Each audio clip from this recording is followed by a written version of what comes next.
സംസ്ഥാനത്ത് 1600 രൂപ വീതമാണ് സാമൂഹ്യ സുരക്ഷാ പെൻഷനായി ലഭിക്കുന്നത്. ജൂൺ മാസത്തിലെ പെൻഷൻ വിതരണം നേരത്തെയാണ് നടന്നിട്ടുള്ളത്. കഴിഞ്ഞ വെള്ളിയാഴ്ച മുതൽ വിതരണം ആരംഭിക്കുമെന്ന് അറിയിപ്പ് ഉണ്ടായിരുന്നെങ്കിലും ശനിയാഴ്ച മുതലാണ് അക്കൗണ്ടുകളിലേക്ക് തുക ലഭിച്ചു തുടങ്ങിയത്. സംസ്ഥാനത്തെ 62 ലക്ഷത്തോളം വരുന്ന ഗുണഭോക്താക്കൾക്കാണ് പെൻഷൻ തുക ലഭിക്കുന്നത്. ഗുണഭോക്താക്കളുടെ ബാങ്ക് അക്കൗണ്ടുകളിലേക്ക് നേരിട്ടും കുറച്ചുപേരുടെ വീടുകളിലേക്കുമാണ് തുക എത്തുന്നത്. വീടുകളിൽ പെൻഷൻ തുക എത്തുന്നവർക്ക് ഇന്നു മുതൽ വിതരണം ലഭിക്കുന്നതായിരിക്കും. എന്നാൽ പൂർണ്ണത ആരംഭിക്കുന്നത് നാളെ മുതലായിരിക്കും. നാളെ മുതൽ സജീവമായി തന്നെ വീടുകളിൽ പെൻഷൻ വിതരണം നടക്കുന്നതുമാണ്. കൂടാതെ പെൻഷൻ 2500 രൂപ ആക്കും എന്നുള്ള അറിയിപ്പുകൾ നേരത്തെ ഉണ്ടായിരുന്നു. എന്നാൽ ഇപ്പോൾ പെൻഷൻ തുക 1700 മുതൽ 1800 രൂപ വരെ കൂട്ടാനാണ് സാധ്യതകൾ ഉള്ളത്. എത്രയും പെട്ടെന്ന് തന്നെ പെൻഷൻ തുക കൂട്ടുമെന്നും പ്രതീക്ഷിക്കുന്നുണ്ട്. പെൻഷൻ തുക കൂട്ടുന്നത് ഗുണഭോക്താക്കൾക്ക് വളരെ ആശ്വാസമായിട്ടുള്ള ഒന്ന് തന്നെയാണ്.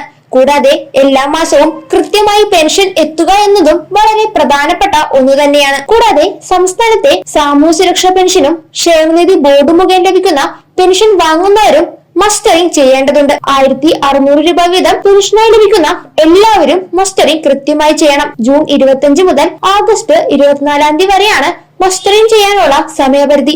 2 മാസത്തെ സമയമുണ്ട്. തുടർന്നും ഈ പെൻഷൻ ആനുകൂല്യങ്ങൾ കൃത്യമായി ലഭിക്കണമെങ്കിലാണ് മസ്റ്ററിംഗ് ചെയ്യണമെന്ന് അറിയിച്ചിട്ടുള്ളത്. ജൂൺ, ജൂലൈ, ആഗസ്റ്റ് മാസങ്ങളിൽ മസ്റ്ററിംഗ് ചെയ്യാൻ സാധിക്കും. ആ മാസങ്ങളിലെ പെൻഷൻ തുക തടസ്സമില്ലാതെ തന്നെ ലഭിക്കുന്നതുമായിരിക്കും. തുടർന്നുള്ള പെൻഷൻ തുക ലഭിക്കുന്നതിന് വേണ്ടിയാണ് മസ്റ്ററിംഗ് ചെയ്യണമെന്നുള്ള അറിയിപ്പുകൾ ഉള്ളത്. മസ്റ്ററിംഗ് സംബന്ധിച്ച് ഏതെങ്കിലും വിധത്തിലുള്ള സംശയങ്ങളുണ്ടെങ്കിൽ അവ കൃത്യമായി തന്നെ പൂർത്തീകരിക്കേണ്ടതാണ്. അക്ഷയ കേന്ദ്രങ്ങൾ വഴിയാണ് മസ്റ്ററിംഗ് ചെയ്യാൻ സാധിക്കുന്നതും. 2 മാസത്തെ സമയമുള്ളതിനാൽ സമയവും സാഹചര്യവും അനുസരിച്ച് അക്ഷയ കേന്ദ്രങ്ങൾ വഴി മസ്റ്ററിംഗ് ചെയ്താൽ മതിയാകും. മസ്റ്ററിംഗ് ചെയ്യുമ്പോൾ പ്രധാനപ്പെട്ട രേഖ ആധാർ കാർഡാണ്. ഇതുമായി ബന്ധപ്പെട്ട കൂടുതൽ വിശദാംശങ്ങൾ കൃത്യമായി തന്നെ മനസ്സിലാക്കുക. കൂടാതെ സംസ്ഥാനത്ത് ഭാരത് റൈസിന്റെ വിതരണം ഉടൻ ആരംഭിക്കുന്നതാണ്. റേഷൻ കാർഡ് ഉള്ളവർക്കും റേഷൻ കാർഡ് ഇല്ലാത്തവർക്കും ഭാരത് റൈസ് ലഭിക്കുന്നതുമാണ്. 5 കിലോയുടെയും 10 കിലോയുടെയും സ്പെഷ്യൽ പാക്കറ്റാണ് വിതരണം ചെയ്യുന്നത്. പൊതുവിപണിയിലെ നിലവിലുള്ള അരിവിലയുടെ 5 രൂപ മുതൽ 10 രൂപ വരെ